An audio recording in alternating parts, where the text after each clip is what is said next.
ဒီဘက်တူကနော်မောင်မလေးပြန်မဝဲမှုတည်တန်းထုတ်ရတာနော်ဒီမှာပါအောင်ဖွင့်မယ်အပေါင်းနှုတ်ပါမယ်နော်ဒီမှာ audio ပေါက်ပါတယ်ဒီမှာ mic ပေါက်ပါသေးတယ်နော်တော့ကျွန်တော်ပြန်မဝဲမှုပေါ့ကွာတို့မောင်မလေးတခြားနိုင်ငံမှာပြန်မသွားရသေးတို့တည်ရတာဒီမှာ speaker ဥပမာပွဲပြန်ဝဲမှုဆို speaker 10 လုံးပြတယ်တတကီဒီ blue ကောင်း10ကော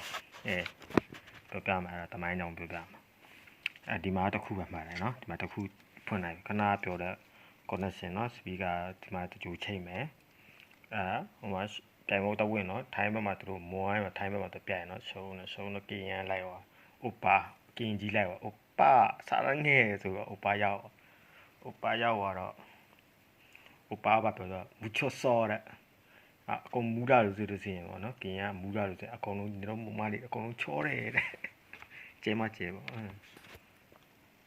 မှာနော်ကင်ရောက်ပါဒီမှာ speaker တက်လာတယ်နော်တလုံးပဲတစ်လုံးနေတာပဲဒီ10လုံးဆိုကောင်းပို့မှုပါမယ်ဒီမှာတကြို speaker ကျိုးမှာတကြိုချိန်မယ်နော်ဒီမှာ SP ရေးထားတယ်နော်ဒါပဲဒီအပေါင်းတော့5ဘူးဓာတ်ခဲကတလုံးပဲပြန်မဝေးမှာတော့5ပဲတလုံးမထားနော်တလုံးပဲသူက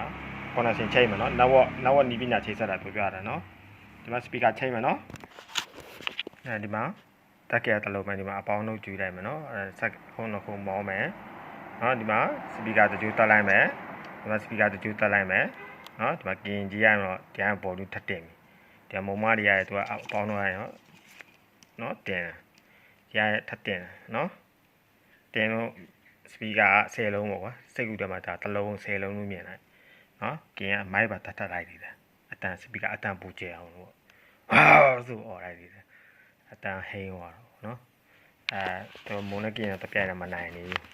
မနိုင်တော့ဒီမှာရက်ခိုင်လိုက်ပါတယ်နော်ရက်ခိုင်ကြတော့သူကဘိုးကဘလောက်နဲ့ထွက်တယ်ဆိုတော့24ဘူးထွက်တယ်နော်24ဘူးတွဲဘူးကတော့3.7ဘန်းဆိုတော့24ဘူးထိရတယ်နော်သူက5ဘူးနဲ့ပဲပြိုင်တယ်နော်ဒီက5ဘူး5မှာရက်ခိုင်လိုက်ပါပြီရက်ခိုင်ကသူကပါလဲဆိုတော့သူက remove မှာအတန်တက်ချက်ပြီး equalizer ပါတယ်ရက်ခိုင်ကတော့ဒီမှာ mic ပေါက်ပါမသိသူက equalizer အတန်သူကကစားမှာ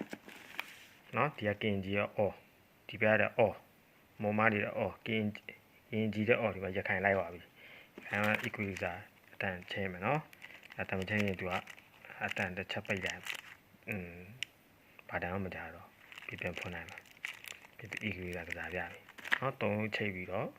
Bluetooth 3လုံးချိတ်ပြီးတော့နော် speaker ဘယ်လိုသုံးသွားလဲဆိုနောက် design ပေါ့နော်ဒါ speaker တစ်လုံးနဲ့ပဲဆန် speaker 10လုံးဆိုလောင်သွားလို့ဆိုရင်နောက်နေ့မုံငါမှာပဲကြော်မဟုတ်နောက်နေ့ခောက်သေးကြော်တွေတန်ပေါလေးလို့